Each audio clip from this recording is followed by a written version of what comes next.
We do not presume to come to this thy table, O merciful Lord, are the opening words of a special prayer, prayed by many Catholics before receiving Holy Communion. Quite fittingly entitled the Prayer of Humble Access, this prayer boasts a rich history and an even richer substance, full of beautiful biblical imagery and sublime Eucharistic expressions. With all this said, it may be shocking to learn that this centuries-old prayer was actually penned by an English Protestant. Why then would such a composition be prayed by Catholics? Well, the Church in her wisdom has unearthed and affirmed this prayer's soundness and faithfulness in Catholic doctrine and expression.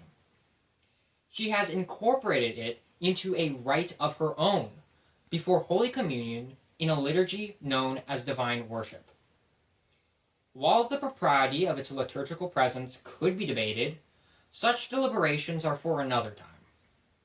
This time calls for a focus on two key aspects of the prayer's substance itself, to ascertain its acknowledged truth, goodness, and beauty. Now, as seen beforehand, a profound humility predisposes us for what is to come. This humility biblically bases itself off of the centurion's response to Jesus, according to one Father Ken Clark, a student of this prayer's composition and origins. Yet not only this part, he points out, contains such scriptural humility. For later to God, we confess that we are not worthy so much as to gather up the crumbs under thy table. Do not the words of the Syrophoenician woman immediately come to mind, that even the dogs under the table eat the children's crumbs? Here, through a hyperbolic expression, we again remind ourselves to be humble before God. Yet more than just humility of a deep biblical basis resides in this precious prayer. Near its end, these means of meekness enable us to ask for the true object of our desire and need. This is Christ's Eucharistic flesh and blood.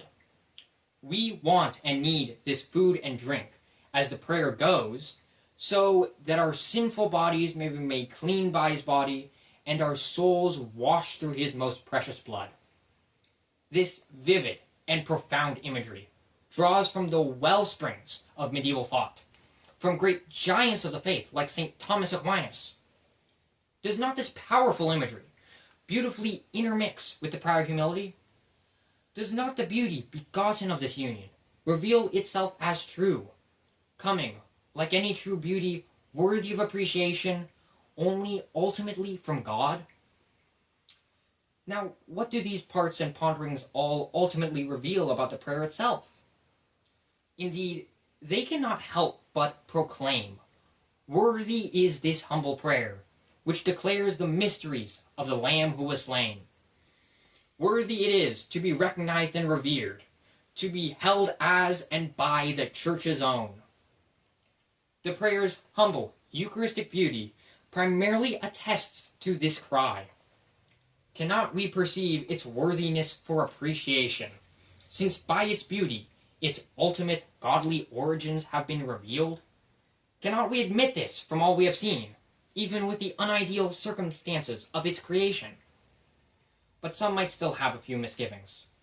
Yet let us recall the teachings of the saints and the judgment of the Church.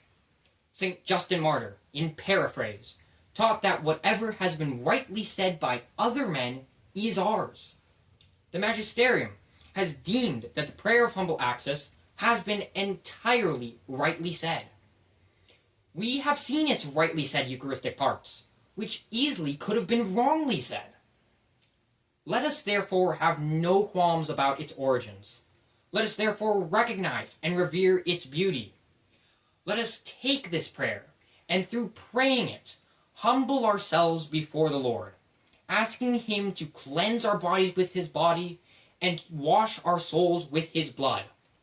Let us take this beautiful prayer, and with Holy Mother Church say of it, "This is rightly said. This is rightly ours."